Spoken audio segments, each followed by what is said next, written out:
नमस्कार दोस्तों, परमात्मा व्लॉग में आपका स्वागत है। दोस्तों, आज है अक्षय तृतीया। अक्षय तृतीया का क्या महत्व है, चलो जानते हैं ऐसी 25 बातें जिससे हमें ये दिन क्यों खास है इसका पता चलता है। दोस्तों, शास्त्रों में अक्षय तृतीया को स्वयं सिद्ध मुहूर्त माना गया है। अक्षय तृतीया के दिन मांगलिक कार्य जैसे विवाह, गृह प्रवेश, व्यापार अथवा उद्योग का आरंभ करना अति शुभ फलदायक होता है। सही मायने में अक्षय तृतीया अपने नाम के अनुरूप शुभ फल प्रदान करती है।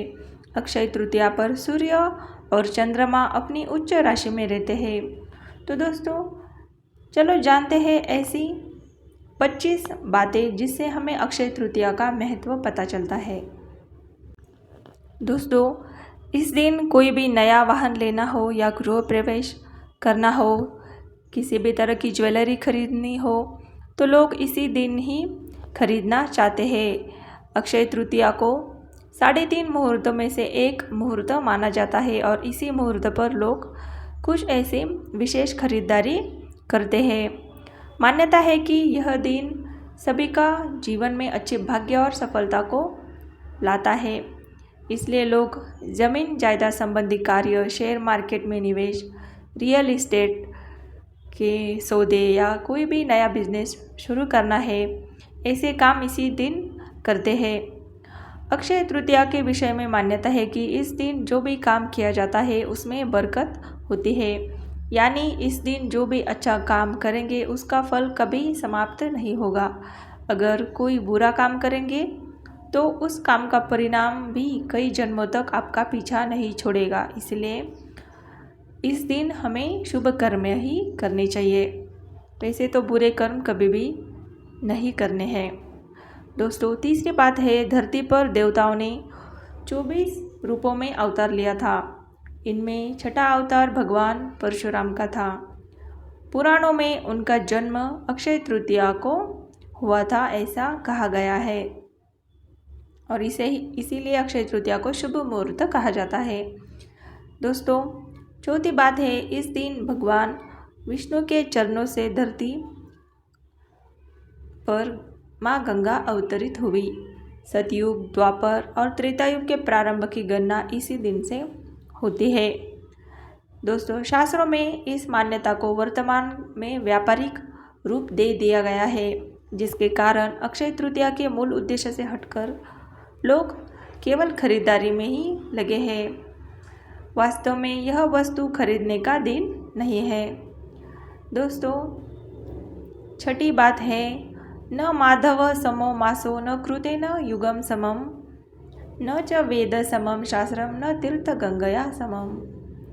दोस्तों, इसका अर्थ है कि वैशाख के समान कोई मास नहीं है, सत्ययुग के समान कोई युग नहीं है, वेद के समान कोई शास्त्र नहीं है और माँ गंगा जी के समान कोई भी तीर्थ स्थान नहीं है।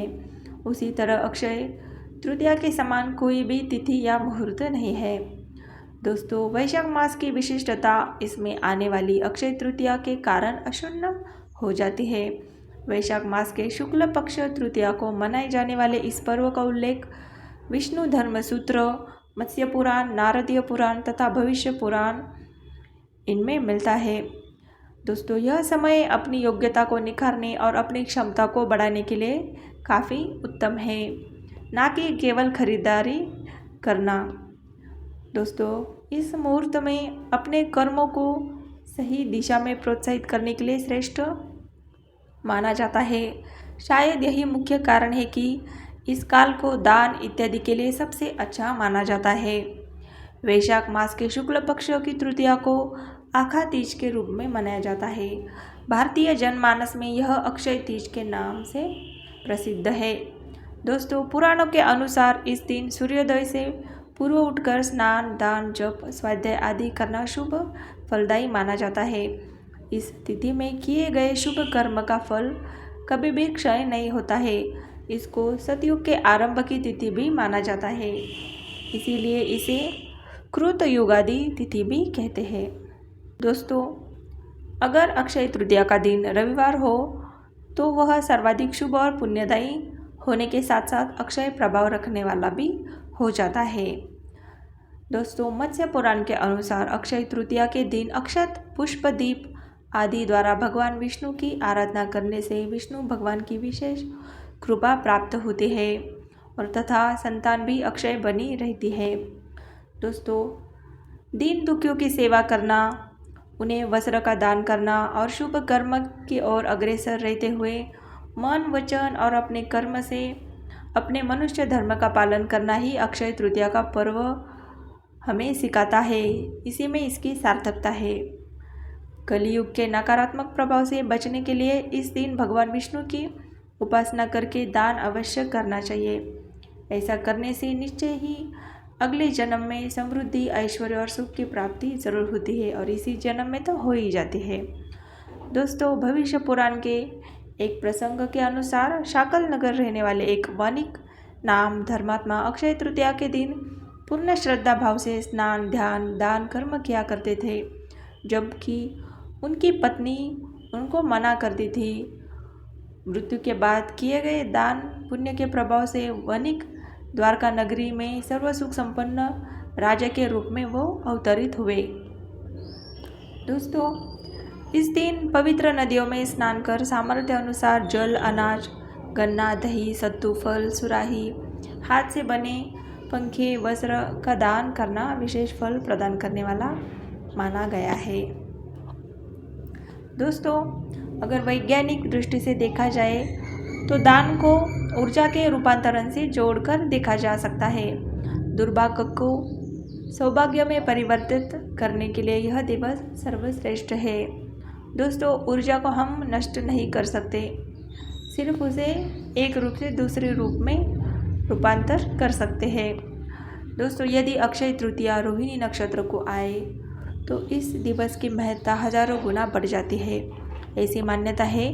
किसानों में यह लोक विश्वास है कि यदि इस तिथि को चंद्रमा के अस्त होते समय रोहिणी आगे होगी तो फसल के लिए अच्छा होगा और यदि पीछे होगी तो उपज अच्छी नहीं होगी।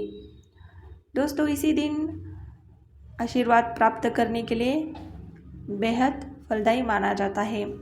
भविष्य पुराण के अनुसार अगर इस तिथि की गणना युगादि तिथियों में होती है, सतयुग, त्रेता और कलयुग का आरंभ इसी तिथि को हुआ और इसी तिथि को द्वापर युग समाप्त हुआ था।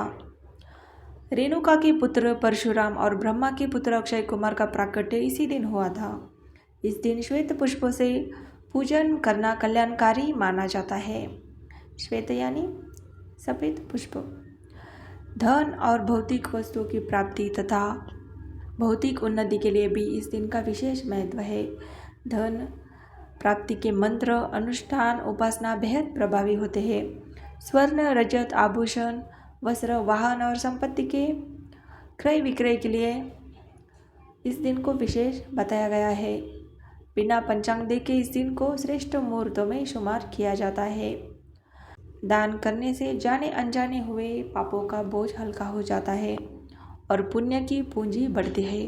अक्षय तृतीया के विषय में कहा गया है कि इस दिन किया गया दान खर्च नहीं होता है, यानी आप जितना दान करते हैं उससे कई गुना आपके अलौकिक कोष में जमा हो जाता है। दोस्तों, मृत्यु के बाद हमें अन्य लोक में जाना पड़ता है, तब उस धन से दिया गया दान विभिन्न रूपों में प्राप्त होता है।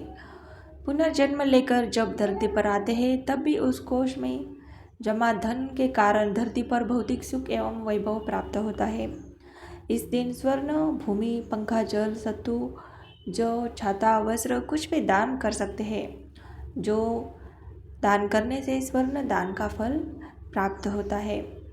इस तिथि को चारों धामों में से उल्लेखनीय एक धाम भगवान श्री बद्रीनारायण के पट खुलते हैं। अक्षय तृतीया को ही वृंदावन में श्री बिहारी जी के चरणों के दर्शन वर्ष में एक बार ही होते हैं। तो दोस्तों, यह है अक्षय तृतीया का महत्व। इस दिन हमें ज़रूर शुभ कर्म करने चाहिए, दान धर्म करने चाहिए, ना कि बस खरीदारी में लगा रहना चाहिए। दोस्तों, वीडियो अच्छा लगे तो प्लीज़ लाइक कीजिए, शेयर कीजिए और ऐसे ही धार्मिक बातों से जुड़ी हुई वीडियोज़ के लिए चैनल को सब्सक्राइब करना ना भूलें। वीडियो अंत तक देखने के लिए आपका बहुत बहुत धन्यवाद।